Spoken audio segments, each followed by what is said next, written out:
또 한 주간 잘 지냈나요? 오늘은 이제 11시 예배 때 우리 유초등부와 이제 중고등부 졸업 예배를 어른들과 함께 연합으로 드리게 되죠. 그 이유는 이제 교회 안에서 이 자녀들이 자라나는 것은 하나님의 복이고 이제 은혜이기 때문에 공동체 전체가 하나님께 감사하고 또는 졸업생들을 축하하고 함께 또 기뻐하는 시간을 갖기 위해서예요. 코로나19로 인해서 이제 시기는 좀 늦어졌지만 우리 졸업하는 또 중등부 친구들 그리고 또 고등부 친구들을 진심으로 축하하고 하나님 은혜가 늘 함께 하길 기도할게요. 오늘 우리가 함께 부를 찬양은 나의 가는 길이라는 찬양이에요. 이제 3월이 되어서 새 학기가 또 시작이 되었죠. 또 오늘 본문 내용도 보면 하나님께서 어떻게 너무나 부족하고 연약한 그런 사람들을 변화시키고 인도에 가시는지에 대한 내용을 담고 있어요. 그래서 우리가 찬양을 통해서 하나님께서 나를 인도하시고 또 나와 함께 하신다는 것을 같이 고백했으면 좋겠어요. 우리 함께 찬양 드릴게요.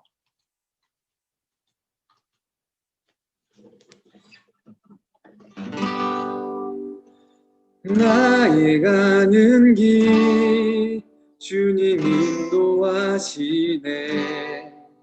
그는 보이지 않아도 날 위해 일하시네. 주 나의 인도자 항상 함께 하시네. 사랑과 힘 베푸시며 인도하시네. 인도하시네. 다시 한번 나의 가는 길 나의 가는 길 주님 인도하시네. 그는 보이지 않아도 나 위에 일하시네. 주 나의 인도자 항상 함께 하시네. 사랑과 힘 베푸시며 인도하시네. 인도하시네. 광야의 길을 만드시고 광야의 길을 만드시고 날 인도해. 나에가 만드신 것보라 하늘과 땅 변해도 주의 말씀 영원히 내 삶 속에 새 일을 행하니.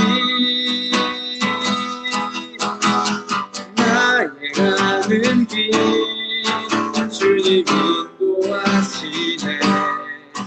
그는 보이지 않아도 날 위해 일하시네.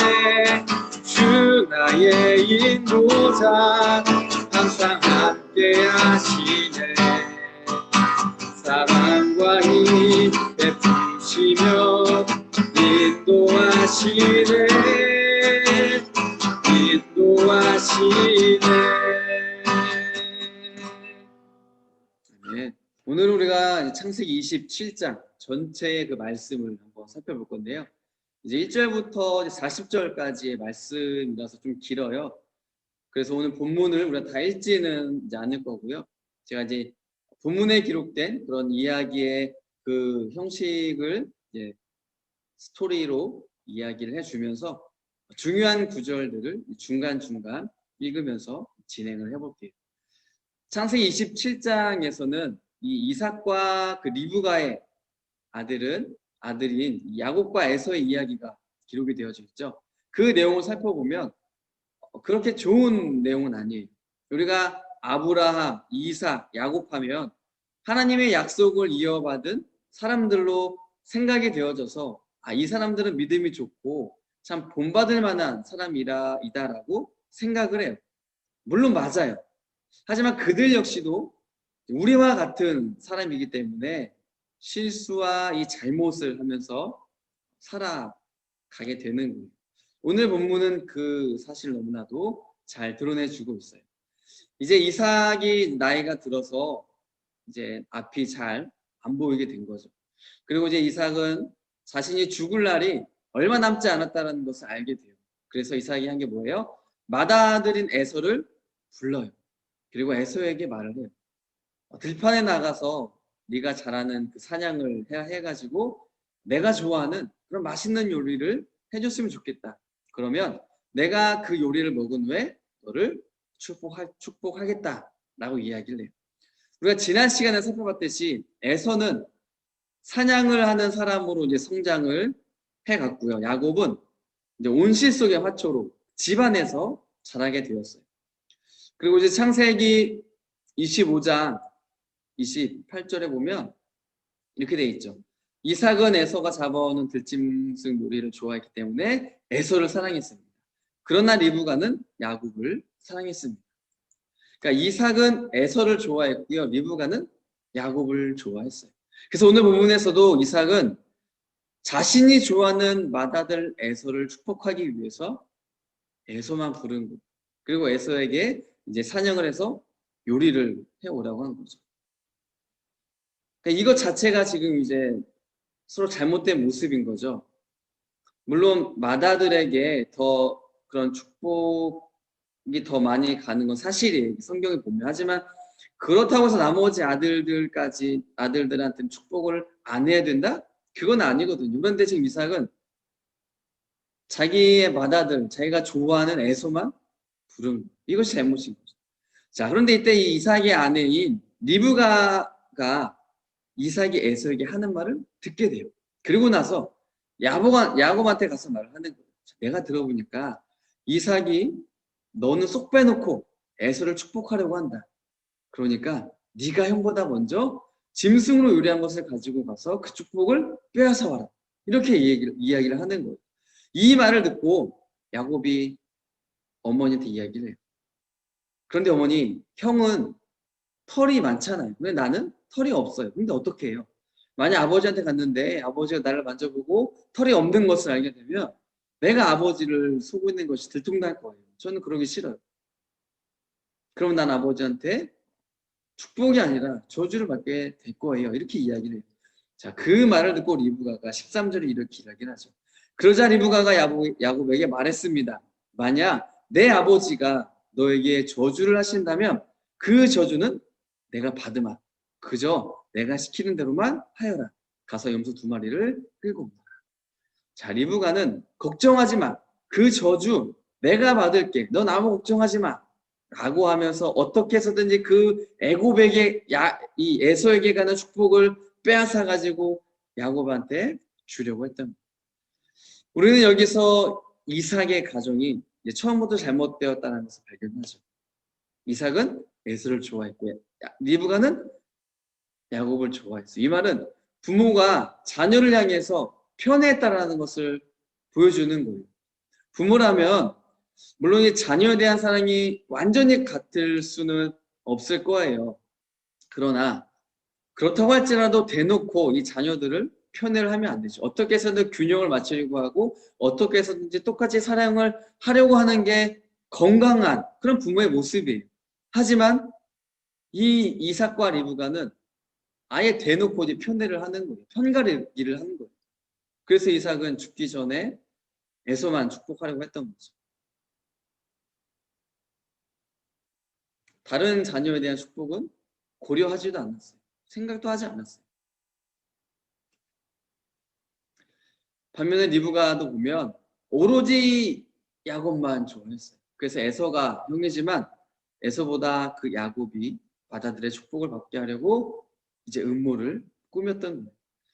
그러니까 이삭은 우리가 살펴봤듯이 그 팥죽으로 어떻게 했어요? 형에게서 그 맏아들의 권한을 샀어요. 이것은 이제 야곱과에서 둘 다 잘못된 것이었죠. 야곱은 그 형의 배고픔을 이용해서 형으로부터의 맏아들의 권한을 빼앗은 거고요. 그리고 에서는 이 맏아들의 권한을 무시했어요. 형에게서 이 맏아들의 권한을 빼앗은 야곱은 이제는 어떻게 해요? 리브가와 함께 형에게서 맏아들의 축복을 빼앗으려는 하는 거예요. 이런 야곱의 모습도 보면 분명히 잘못된 행동이라고 보여지죠. 물론 이제 하나님께서 그 리브가에게 형이 동생을 섬길 것이다 라는 말씀을 들었지만 이것은 하나님께서 앞으로 해 나가실 일인 거예요. 그런데 리브가는 어떻게 해요? 억지로 인간의 그런 부당한 그런 불의한 방법을 가지고 동생인 이 야곱을 형인 에서보다 더 높은 위치에 올려놓으려고 했던 거예요. 형인 에서에게 돌아가야 할 그 바다들의 축복을 강제로 빼앗아서 동생인 야곱에게 주는 거예요. 이건 하나님의 방법이 결코 아니었어요. 하나님은 불법으로 또 불의한 행동으로 인해서 하나님의 일을 행하시는 분이 절대로 아니세요. 하나님의 계획과 방법은 하나님께서 따로 갖고 계셨어요. 하지만 지금 리브가와 이 이삭과 야곱과 에서는 지금 상황이 어때요? 하나님의 계획과 방법에 의해서가 아니라 자기들의 편애로 인하여서 자기들의 그런 이익을 생각하는 그런 인간적인 방법으로 인해서 잘못된 방법으로 인해서 하나님의 뜻과 계획을 이루어 가려고 했던 거예요. 자, 계속해서 살펴보면 이런 모습이 계속 나와요. 리브가는 이 마치 에서가 이제 사냥을 해서 잡은 고기를 가지고 요리를 한 것처럼 이렇게 꾸미는 거예요. 그래서 밖에 있는 염소를 잡아다가 요리를 하게 되죠. 그리고 이 염소의 가죽을 가지고 어떻게 해요? 야곱의 그런 손과 이제 목에 붙였어요. 왜요? 형인 에서는 털이 많았기 때문에 이 털이 없는 야곱에게 이 염소 가죽을 붙여서 에서처럼 이제 속이는 거예요. 야곱이 이제 변장을 하고 요리를 가지고 이제 이삭한테 간 거예요. 자, 이삭이 자 18절과 19절 제가 한번 읽어볼게요. 자, 야곱이 아버지에게 들어가서 아버지하고 불렀습니다. 아버지가 말했습니다. 그래, 내 아들아, 너는 누구냐? 야곱이 말했습니다. 저는 아버지의 맏아들 에서입니다. 아버지께서 말씀하신 대로 맛있는 요리를 해왔습니다. 자, 이제 일어나셔서 제가 사냥한 짐승으로 만든 요리를 잡수시고 저에게 복을 빌어 주십시오. 이렇게 이야기를 하는 거예요. 자, 야곱이 이 아버지한테 들어가면서 아버지 저 왔어요 라고 이렇게 부르면서 들어가죠. 그 목소리를 듣고 이삭이 물어봐요. 네가 누구냐? 그래 내 아들아 네가 누구냐? 이렇게 물어보는 거죠. 이때 야곱이 뭐라고 그래요? 저는 아버지의 맏아들 에서입니다. 속이는 거죠. 자, 그런데 이삭은 뭔가 이상하다고 생각을 해요. 사냥을 나가는 시간과 또 그 짐승을 잡아다가 요리를 하는 시간이 분명히 어느 정도 걸리거든요. 왜요? 평소에도 이제 그렇게 왔을 거란 말이죠. 그런데 평소보다 너무나 빨리 요리를 해온 거예요. 그래서 물어봐요. 어떻게 그렇게 빨리 사냥을 해왔냐? 그래서 요셉이 이렇게 이야기를 해요. 하나님께서 그 짐승을 빨리 찾을 수 있도록 도와주셨습니다. 이렇게 이야기를 해요. 자, 이제는 야곱이 하다가 하나님의 이름을 팔면서까지 아버지를 속이는 거예요. 형을 속이는 거예요. 하나님 앞에 거짓말을 하는 거예요. 그리고 야곱은 그 거짓말에 속아 넘어가죠. 24절에 보면 이삭이 물었습니다. 네가 정말 내 아들 에서냐? 네가 정말 에서가 맞냐? 이렇게 물어보죠. 그때 야곱이 대답해요. 네, 그렇습니다. 아버지, 제가 정말 에서가 맞아요. 대답을 하는 거예요. 이미 18절에서도 분명히 이삭이 물어봤어요. 너는 누구냐?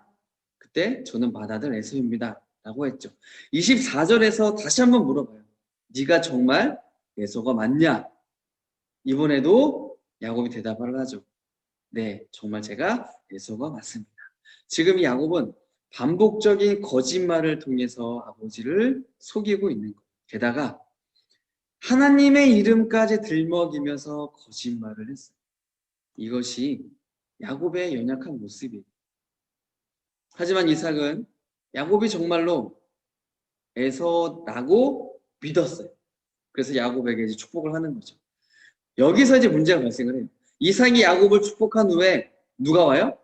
뒤늦게 이제 에서가 사냥한 짐승을 가지고 요리를 해서 아버지한테 오는 거예요. 그래서 아버지 제가 왔습니다. 했는데 어떻게 해요? 무슨 소리냐? 나는 이미 너에게 축복을 했는데 지금 무슨 소리냐? 그래서 알고 보니까 동생 야곱이 에서처럼 꾸미고 속이고 축복을 와서 빼앗아 갔다라는 사실을 에서가 뒤늦게 알게 되는 거예요. 자, 이 사실을 알게 된 에서는 어떻게 했을까요? 당연히 너무 화가 났어요. 그래서 그 마음속에 어떤 말을 품었냐면 이제 곧 아버지 이삭이 나이가 들었으니까 죽을 것이다. 그러면 내가 아버지 이삭이 죽고 난 후에 나를 속인 저 야곱, 내 동생을 반드시 죽이겠다라고 결심을 하게 되는 거예요. 근데 이 사실을 또 누가 알아요? 리브가가 또 이 사실을 아는 거예요. 리브가라는 여인은 참 신기한 것 같아요. 아버지가 에서에게 축복하려고 했던 그 사실도 알게 되고 또 이 에서가 야곱을 죽이려고 하는 것도 리브가가 알게 돼요. 이게 민감하다고 봐야 될지 아니면 정말 교모하다고 봐야 될지 모르겠지만 어쨌든 이 리브가는 그러한 사실들을 알고 어떻게 해요? 리브가는 야곱을 좋아하잖아요. 그러니까 야곱이 죽으면 안 되니까 야곱을 그 삼촌 라반의 집으로 피신을 시키게 되는 거예요. 자, 여기까지가 이제 창세기 27장의 내용이에요. 자, 여러분 어때요? 본받을 만한 그런 가정의 모습이 이 가운데 있었나요? 전혀 없죠. 이삭은 에서를 편애했고 리브가는 야곱을 편애했어요. 이것은 이삭과 리브가의 그런 부부 사이도 좋지 않다라는 것을 보여주는 부분이죠. 그 결과 야곱은 속임수와 거짓말로 형의 자리를 빼앗으려고 했고요. 에서는 또 그런 동생을 죽이려고 했어요. 서로 이 가족 간에 사랑이 없고 신뢰가 없고 가족 간의 정이 전혀 보이지 않는 그런 깨어진 또 불완전한 그런 가정의 모습이 하나님께서 원하시는 가정의 모습은 절대 아닌 거죠. 자, 그러면 어디서부터 잘못이 되어서 여기까지 진행이 되었을까? 그것은 앞서 제가 이야기했듯이 하나님의 계획하심이 있었잖아요.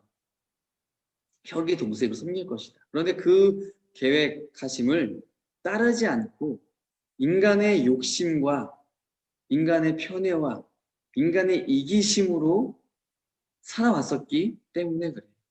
하나님께서는 이미 이 야곱을 하나님의 약속을 이은 자로 선택을 하셨어요. 왜냐하면 에서는 그의 삶이 하나님 앞에 악한 그런 삶을 살았잖아요. 하나님께서 주신 맏아들의 권한을 무시를 했어요. 하나님을 무시를 한 거예요. 그렇기 때문에 하나님은 이 야곱을 하나님의 약속 이은 자로 이제 선택을 하셨는데 그렇다면 그런 하나님의 계획에 따라서 준비하면서 기다리면서 신중하게 행동을 해야 되는 것이 하나님의 사람의 모습이거든요. 하지만 이삭과 리브가는 그리고 에서와 야곱은 하나님의 그러한 계획을 하나님께 맡기지 않고 자신들 스스로 이루기 위해서 하나님께 묻지도 않고 하나님의 방법이 아니라 온갖 인간의 이기심과 그런 시기심을 가지고 그런 탐욕을 가지고 거짓말과 속이는 것을 가지고 이러한 불의와 불법적인 방법을 가지고 사용했다는 거죠. 이것이 이삭과 리브가와 야곱과 에서의 이 온 가족의 잘못된 모습이었어요. 여기까지만 보면 너무나 비참하고 처참해요. 하지만 이후의 말씀들을 보면 하나님께서는 이렇게 깨어진 가정, 불완전한 가정, 이러한 정말로 너무나 악한 이러한 가정과 사람들을 통해서 어떻게 가시냐면 그냥 내버려 두는 것이 아니라 하나님의 사람으로 만들어 가주세요. 그런 모난 부분들을 하나님께서 다듬어 가주세요. 그 인생 속에 그런 가정 속에 있는 악한 모습들을 하나님께서 하나씩 하나씩 제거해 가시는 그러한 사건들이 이후의 말씀 속에 나타나게 되는 거예요. 그래서 하나님은 결국 이렇게 남을 속이고 거짓말하고 하나님까지 팔아넘긴 이 야곱을 하나님께서는 하나님의 약속을 이을 만한 사람으로 훈련시켜 주시고 결국에는 변화시켜 가신다라는 그 인생을 인도하시는 분이 누구시냐면 바로 하나님이시라는 것을 오늘 말씀과 또 이후의 말씀이 우리들에게 알려주고 있어요. 오늘 그래서 이삭과 리브가 이러한 가정사를 통해서 우리가 좀 기억을 했으면 좋겠어요. 세 가지. 첫 번째, 하나님의 일하심을 기다리자. 하나님께서는 하나님의 계획을 이루어가실 때 하나님의 때에 그리고 하나님께서 선택한 그 사람을 통해서 일을 하세요. 우리가 할 일은 기다리면서 행동하는 거예요. 내가 먼저 앞서서 행동하는 게 아니에요. 내 욕심에 따라서 내가 원하는 대로 나아가면 안 되는 거죠. 늘 하나님께 물어봐요. 그리고 하나님께서 우리에게 알게 해 주실 때, 깨닫게 해 주실 때, 또 지혜를 주실 때 비로소 그것에 따라서 움직이고 행동을 해야 되는 거죠. 나의 인생의 주인이 누구예요? 하나님이시잖아요. 그 하나님께 나의 인생을 맡기고 그 하나님의 인도하심에 따라서 살아가는 우리 학생들이 되었으면 좋겠어요. 자, 두 번째는 서로 사랑하자. 가족이지만 서로 간에 사랑이 없었어요. 부부 사이에, 부모와 자녀 사이, 그리고 자녀들 사이에 사랑의 모습이 없었어요. 요즘에도 가정 안에 사랑이 많이 식어지고 있죠. 부모인데 자녀를 죽이기도 하고 죽게 방치를 해요. 낳자마자 버리기도 해요. 또 반대로 자녀지만 부모를 버리기도 하고 부모를 죽이기도 해요. 이러한 일들이 이제는 더 많이 일어나고 있는 것이 우리가 살고 있는 현실이에요. 원하는 것은 우리의 가정 안에 서로 사랑하고 희생하는 모습이 있었으면 좋겠어요. 그래서 나를 통해서 우리의 가정이 사랑이 넘치고 서로 이해하고 보듬어 줄 수 있는, 그리고 서로가 서로를 신뢰할 수 있는 그런 가정으로 회복되어지는 은혜가 있기를 바라요. 마지막 세 번째로는 훈련되고 변화되자. 야곱도 거짓말하고 속이는 자였죠. 심지어 하나님의 이름으로 거짓말을 했어요. 이거는 용서받지 못할 죄예요. 하나님의 이름을 자기의 마음대로 사용하고 그 이름을 가지고 거짓말을 했다라는 것은 이거는 죽어야 마땅한 죄예요. 하지만 하나님께서는 야곱에게 기회를 주시죠. 그리고 철저하게, 정말 철저하게 그 삼촌 라반의 집에서 훈련을 시켜주세요. 꽤 긴 시간. 우리도 연약함이 있죠. 잘못을 하고 실수를 해요.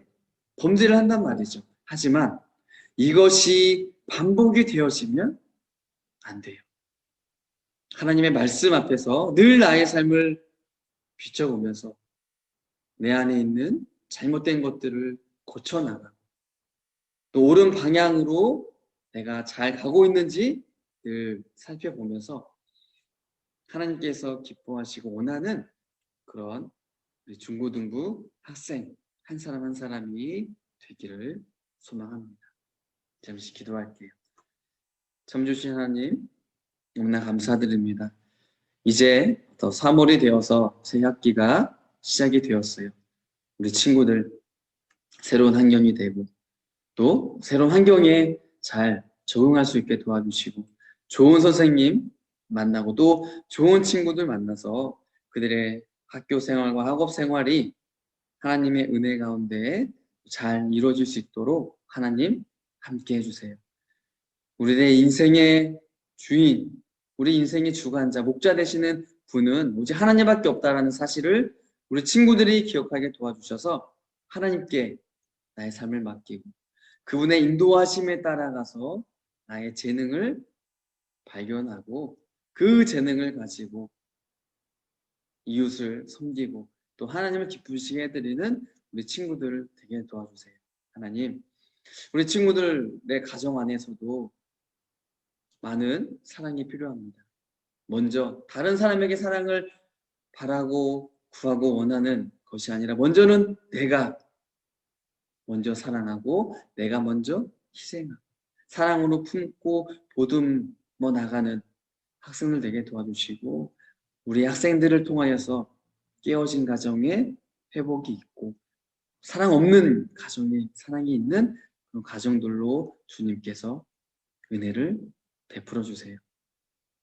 너무나 연약하고 부족한 것이 우리들입니다. 주님, 늘 주님 앞에 나아가게 도와주시고 나의 잘못된 것들을 버리게 도와주시고 주님 말씀 안에서 새롭게 변화되어져서 하나님의 사람으로 학생으로 온전하게 살아내는 중고등부 학생들 다 될 수 있도록 하나님 함께 해주세요.